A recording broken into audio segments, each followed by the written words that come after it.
मैं बार बार ये कहता हूँ कि लड़ाई मसलक की हो वो बात अलग है, लेकिन ये लड़ाई एक महायुद्ध है।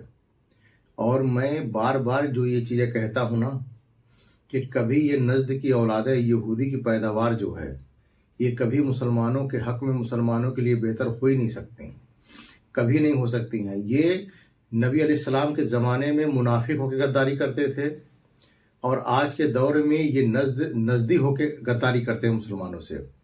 और इन्हीं की वजह से सल्तनत उस्मानिया जो थी वहाँ से हट चली गई, क्योंकि ये नज़दी जब पैदा हुआ तो कई हजार उलमाए अहले सुन्नत कत्ल करवा दिया।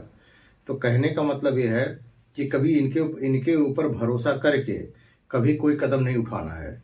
और मैं लोगों से यही कहूँगा कि नज़्द की औलादों पे कभी भरोसा मत करो। ये अंदर की तरह दीमक की तरह वो दीमक के कीड़े हैं जो अंदर अंदर खा जाएंगे, पता ही नहीं चलता है कहाँ से खा गए।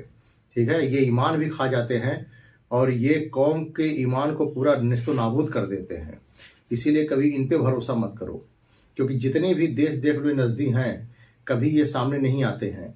और बल्कि जो है ये यहूदी और नसारा और ईसाइयों को जो है शरण देते हैं अपनी जगहों पे, और जो है दूसरे देश पे हमला करने के लिए वो। अब मैं ये बार बार ये कहता हूँ कि मसलक की बात अलग होती है, लेकिन आज यहाँ जो है ये एक कौम की लड़ाई है। जैसे गजा में कितने बुरे तरीके से मारा गया, ठीक है, लेकिन तब भी इन लोग की आवाज़ें नहीं बाहर आई, ये लोग बैठ के उसका मजा लेते रहे। लेकिन मुसलमान हो यार, अंदर से तकलीफ तो होनी चाहिए ना।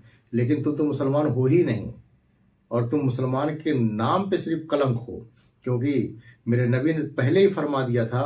वो एक बंदा था जो बहुत नमाजी था, जो नमाज पढ़ने आता था। मेरे नबी ने कहा इसका कत्ल कौन करेगा। जब उसका कत्ल नहीं हो पाया, मेरे नबी ने फरमाया कि यहीं से फितने उठेंगे, और वही फितने की औलाद ये नज़दियाँ हैं जो पूरा कौम को मारे हैं, तबाह बर्बाद कर दिए हैं।